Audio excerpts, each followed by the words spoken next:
Oke, nilai itu penting, tapi jauh lebih penting bagaimana kamu mendapatkan nilai itu. Berkecimpung di dunia anti korupsi itu sebenarnya hal yang memiliki tanggung jawab yang besar. Ketika perempuan diberi peluang dalam posisi mungkin leader, di situ perempuan bisa memanfaatkan sangat luar biasa, apalagi tentang pencegahan korupsi ya. Saya yakin perempuan-perempuan hebat yang di BPK Makassar yang memiliki jabatan itu bisa mengendalikan konflik kepentingan itu.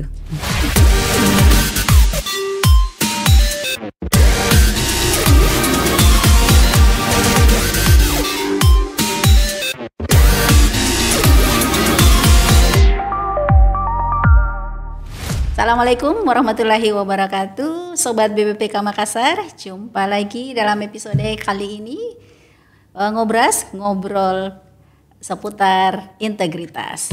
Tanggal 8 Maret diperingati sebagai Hari Perempuan Internasional atau International Women's Day. Ini merupakan sebagai bentuk penghormatan terhadap perjuangan perempuan dalam memperoleh hak-haknya di berbagai bidang.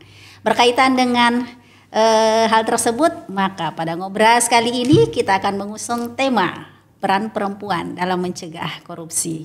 Sudah hadir di tengah-tengah kita, luar biasa, bintang tamu kita, Ibu Santi Anwar. Assalamualaikum, Bu Santi Anwar. Waalaikumsalam warahmatullahi wabarakatuh, Bu Cati. Oke, bagaimana kabarnya Bu Santi pada pagi hari ini? Alhamdulillah sehat. Bu Cati gimana kabarnya? Alhamdulillah sehat juga, luar biasa Bu Santi. Nah, teman-teman Sobat Ngobras, seperti teman-teman ketahui, Bu Santi sudah berulang kali juga hadir sebagai bintang tamu dalam kegiatan kali ini.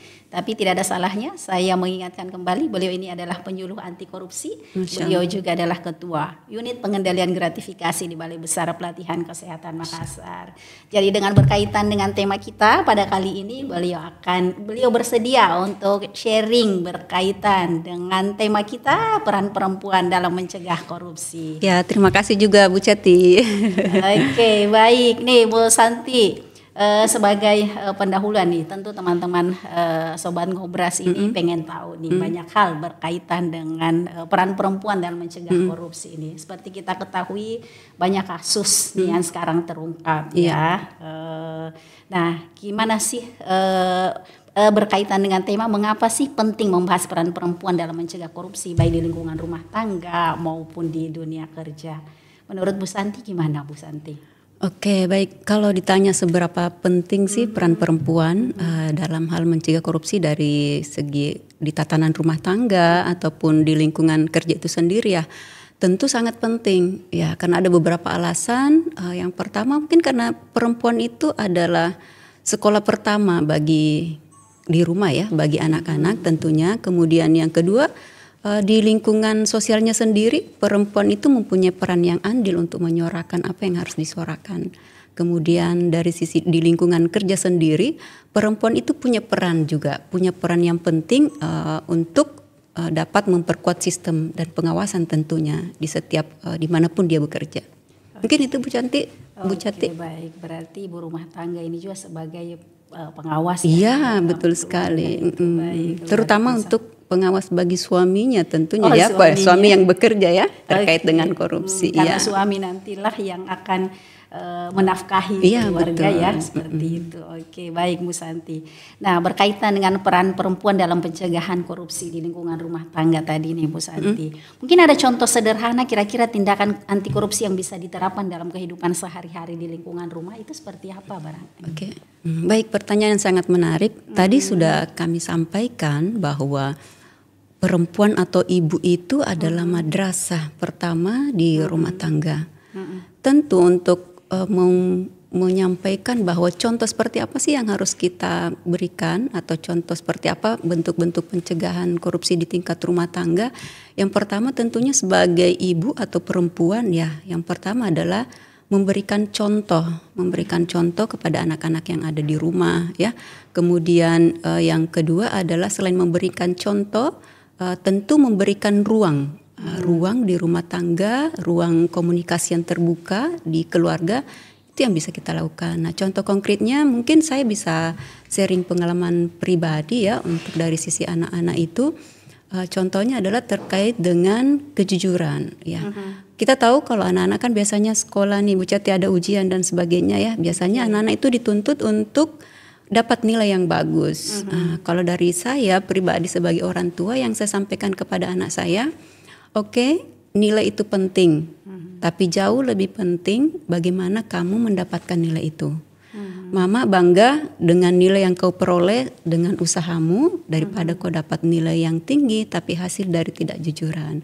Itu yang saya tanamkan kepada anak-anak saya, itu contoh konkretnya. Kemudian mungkin yang kedua terkait dengan tadi sudah dibahas tentang suami ya, pendapatan suami. Kita sebagai ibu atau perempuan tentunya harus punya menyampaikan kepada suami kita atau sebagai kepala rumah tangga untuk tidak membawa nafkah yang di luar dari penghasilannya yang halal gitu.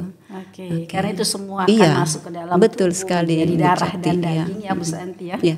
Dan itu mungkin pernah kita baca atau sebuah literatur yang mengatakan seperti itu bahwa makananmu adalah kesehatanmu adalah makananmu gitu. Itu yang pertama. Kemudian apa yang kau makan itu akan memberikan dampak yang luar biasa pada caramu beribadah itu. Jadi boleh jadi mungkin kita beribadah kurang khusyuk ya, mungkin boleh jadi ada hal-hal makanan yang tidak baik atau tidak halal penghasilannya itu masuk ke dalam tubuh kita. Pernah juga saya dengar seorang ulama mengatakan bahwa kalau makanan yang dimasukkan ke keluarga kita itu sumbernya tidak baik, boleh jadi mungkin anak kita mungkin sakit atau perilakunya seperti apa, wallahu alam ya. Tapi kalau secara kesehatan, kita berbicara kesehatan, tentu itu sangat terkait dan mempengaruhi. Itu mungkin contoh konkretnya dari segi di rumah tangga ya, terkait bagaimana kita memberikan teladan tentang kejujuran, kemudian bagaimana kita membentengi suami supaya betul-betul yang diberikan kepada keluarga itu adalah yang nafkah yang halal saja. Itu Bu Cati contoh untuk di rumah tangga. Baik, luar biasa sekali ya. Jadi tadi sudah dibahas banyak berkaitan dengan kejujuran. Karena ini salah satu nilai-nilai integritas itu adalah kejujuran. Kemudian bagaimana memberikan nafkah yang halalan toibah ya. Itu nanti akan menjadi darah dan daging dan itu akan mempengaruhi ibadah. Ya. Betul sekali. Oke, luar biasa. Nah, ini luar biasa pengalaman Bu Santi. Nah, kira-kira dalam penerapannya berkaitan dengan peran perempuan ini di dalam rumah tangga untuk mencegah korupsi, ada enggak tantangan nih? Apakah ada tantangan yang kemungkinan sering dihadapi oleh perempuan dalam menegakkan nilai-nilai kejujuran tadi kan ini nilai-nilai integritas? Iya, betul. Tantangannya kira-kira seperti apa bentuknya Bu Santi? Baik Bu Cati, sebelum mungkin saya menyampaikan terkait dengan tantangannya, ya mungkin perlu juga saya sampaikan bagaimana caranya kita menanamkannya dulu di keluarga, ya. Untuk di anak misalnya mohon izin ya Bu Cati, saya sharing pengalaman pribadi terkait menanamkan nilai-nilai itu.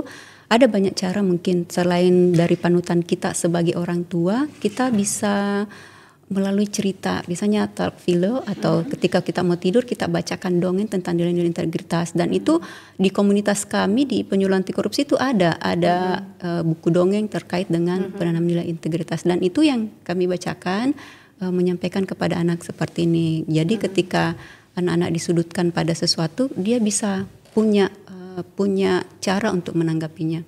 Kemudian yang selanjutnya adalah keterbukaan komunikasi untuk di keluarga. Jadi anak-anak itu diberi tanggung jawab kalau memang itu tidak sesuai, dia harus berani menyampaikan.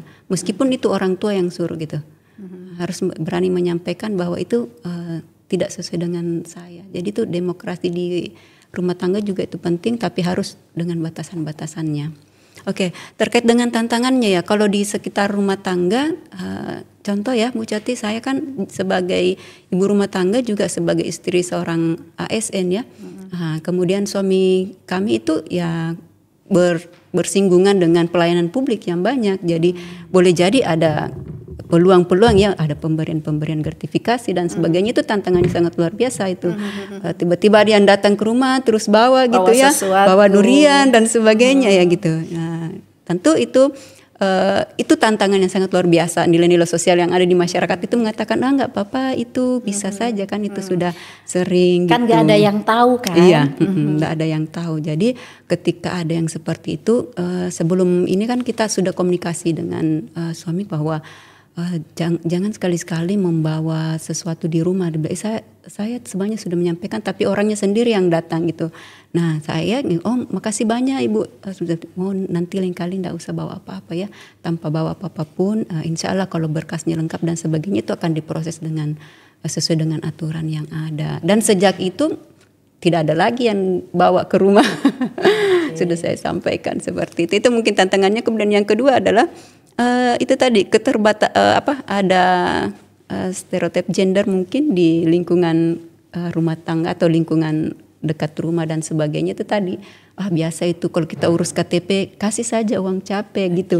Jadi gak itu yang norma-norma yang ada di masyarakat itu kesulitan itu ya, yang betul. menganggap orang itu merupakan segala sesuatu pemberian yang hanya sedikit barangkali merupakan sesuatu hal yang biasa gitu ya. Padahal kan kita sudah tahu bahwa semuanya kan gratis, Bu Jati ya. Biasakan yang benarnya. Kemudian selain itu norma yang ada di masyarakat juga terkait dengan pergaulan remaja itu mungkin juga tantangannya kita sebagai perempuan di tingkat rumah tangga. Mungkin itu Bu Cati. Oke, baik, luar biasa. Terima kasih Bu Santi. Nah, tadi kita sudah ngobrol seputar peran perempuan nih dalam pencegahan korupsi di lingkungan rumah tangga. Nih Bu Santi ini juga kan bekerja kan, bukan hanya ibu rumah tangga saja. Nah, kalau di dunia kerja ini gimana nih? Bagaimana sih peran perempuan nih kalau berkaitan dengan dunia kerja? Kalau di tempat kerja, bagaimana perempuan bisa berkontribusi dalam membangun budaya kerja yang bersih dan transparan nih? Oke, tentunya tidak jauh dari seperti di rumah tangga itu sendiri ya. Gitu ya. Yang pertama mungkin ya peran kita ya tentu sangat penting. Gimana caranya, seperti apa ya, dengan memberi contoh perilaku ya, misalnya terkait dengan kejujuran ya, terkait dengan bagaimana kita bekerja penuh dengan integritas ya. Nah, apalagi kalau misalnya saya selaku yang diberi amanah terkait dengan gratifikasi ini, itu bebannya sangat luar biasa gitu. Ya, betul. Ada tantangannya luar biasa. Ya, betul sekali. Jadi selain itu kita mendorong komunikasi yang baik ya untuk di lingkungan kerja, bahwa ayo dong kita cegah korupsi. Kalau di UPG kan kita ada pelaporan ya Bu Jati. Kemudian tentunya kita harus sering menyuarakan juga itu, dan tentunya berani melaporkan. Harus berani. Iya dong. Bu Jati kayaknya pernah lapor juga kan? Iya, oke. Dan memang tantangannya luar biasa betul ya. Sekali. Iya. Itulah peran-peran kita. Oke. Nah, di dunia kerja itu kan kita banyak bersinggungan dengan orang-orang. Kalau di rumah tangga itu kan skopnya lebih kecil. Iya, betul sekali. Kalau di tempat kerja nih, itu kan ada laki-laki, ada perempuan. Ada enggak sih perbedaan tantangan antara laki-laki dan perempuan dalam menghadapi atau mencegah praktik korupsi di lingkungan kerja? Menurut pengalaman Bu Santi itu kira-kira gimana Bu? Kalau dilihat dari perbedaannya sih mungkin hanya dari segi gendernya saja ya. Tapi kalau bentuk komitmennya sebenarnya sama. Kita sama-sama punya peluang untuk mencegah korupsi. Cuman memang karena di masyarakat kita umumnya yang masih patriarki ya Bu Cati, stereotip gender itu biasanya kan pria itu lebih di atas dari wanita, lebih dominan dari wanita. Padahal sebenarnya dalam hal ini adalah dalam hal pencegahan korupsi ini harusnya diberi ruang yang sama. Ya. Oke, ini berkaitan lagi nih dengan diberi ruang Women's Day harus diberi ruang yang sama untuk menyuarakan anti korupsi itu sendiri. Cuma itu lagi masih ada underestimate. Kalau misalnya mungkin boleh jadi ketika perempuan yang menyuarakan, nggak serius itu gitu, mungkin paling nih gitu. Perempuan.